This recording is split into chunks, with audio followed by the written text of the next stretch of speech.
First the train from London to Liverpool, then a short trip to the docks where I boarded the ferry to Dublin, then the long train ride through Ireland to Belfast. Not a bad ride, but excruciatingly long. Check in at the guest house in the town proper, quick supper, quick sleep, quick breakfast, and a hop on the local train here to the Holland and Wolff shipyard.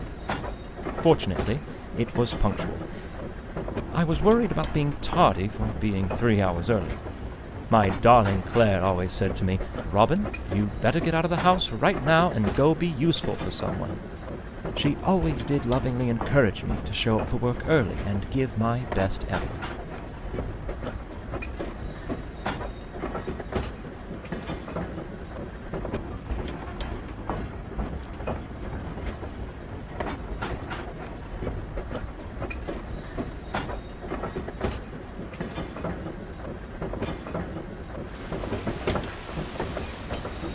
Titanic is likely no different from the Olympic. They're structurally identical. The Olympic underwent these trials months ago, so this should be a simple repeat. I board, observe her during the sea trials, vote aye or nay on her certification, and then I ride her back to Southampton. Come on, Robin, you can't mess this one up, as Claire always told me.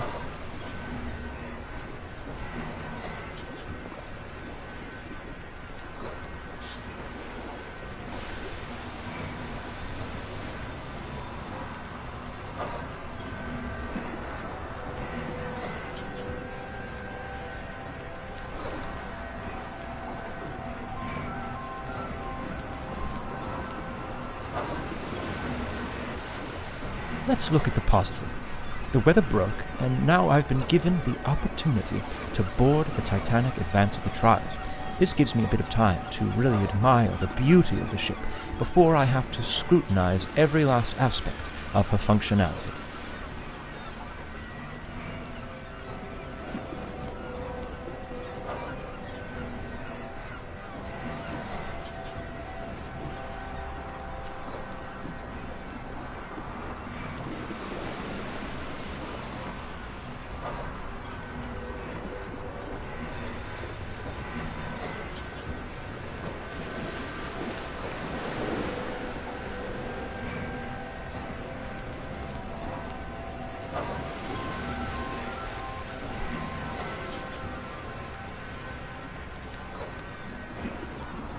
I had better find my way aboard.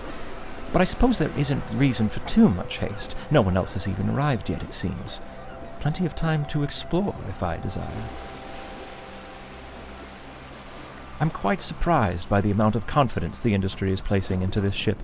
She's not even certified yet, and her first ticketed voyage is just a week from now. No room for failure on these trials, I suppose. It's like getting dressed up for a date when you haven't even begun your courtship yet. How do you know if you'll be rejected or not? I learned that one the hard way.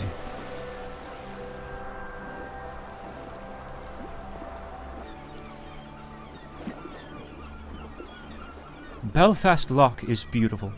With the hills around it and the morning fog, it reminds me of what I always imagined Puget Sound would be like. A man sure can make a living out in Seattle, if he can hold off the plague.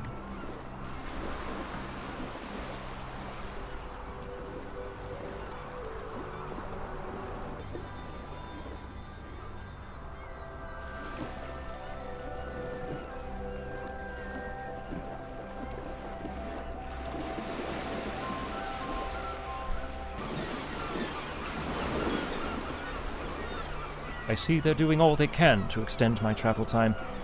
How do I find my way through this mess?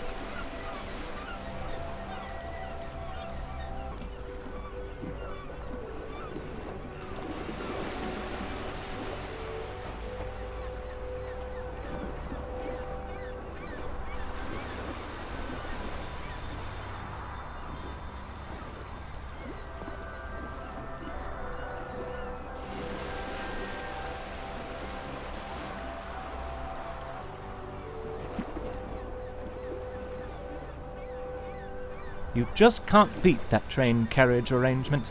It really stretched my cognitive abilities. People simply aren't stimulated enough these days. Claire tells me that every night.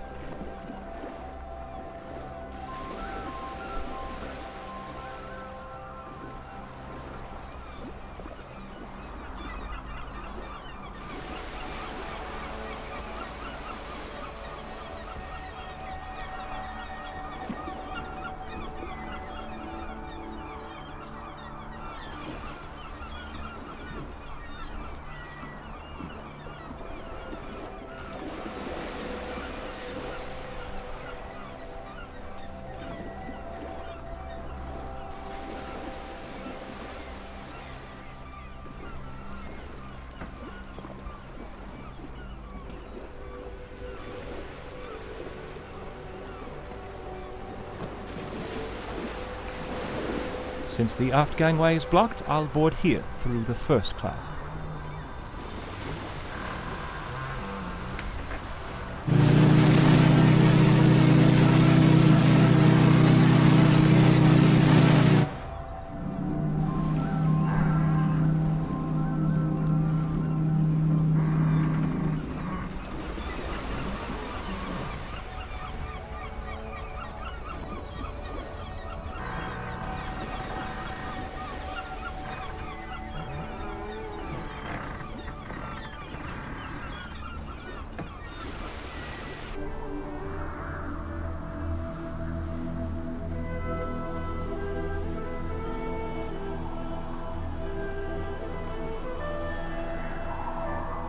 Most first-class spaces should be accessible at the moment, but I may be able to venture down to third class for a spell through Scotland Road on E-deck.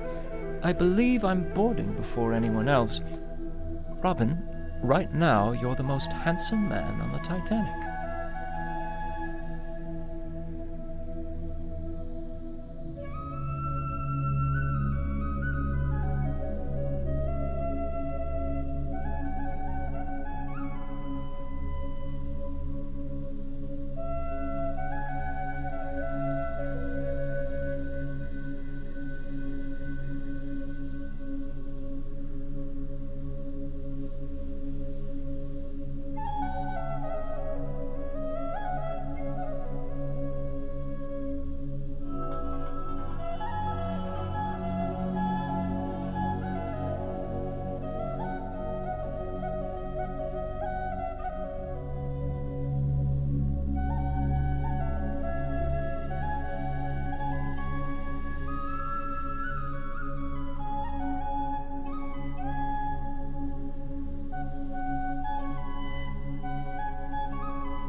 I especially commend them for modifying the bulkhead. I never cared much for what was on the Olympic.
A nice Arabian motif with cooling colors as passengers relax after their time in the baths.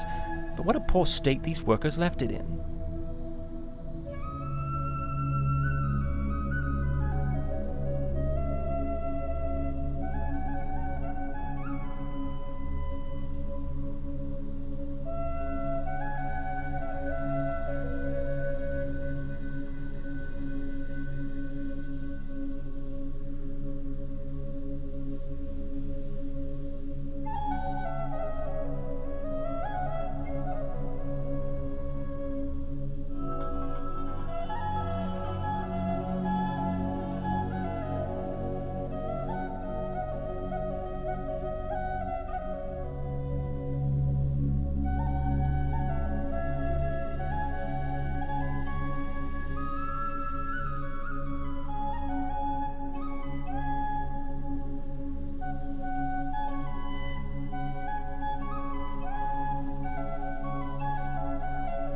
Who on earth is that lucky dog testing out the electric bath? And I believe I see a sliver of the plunge bath as well.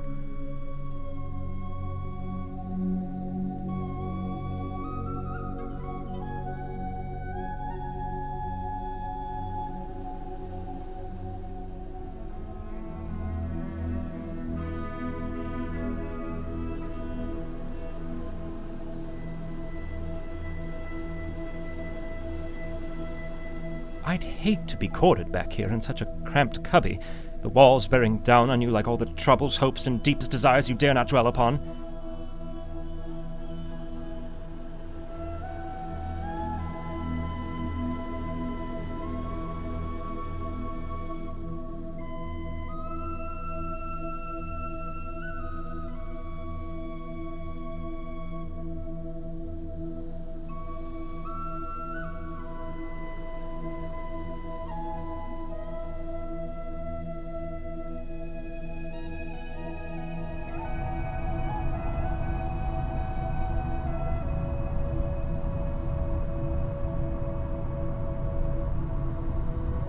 This is glorious. You can near well see half the length of the ship in this corridor.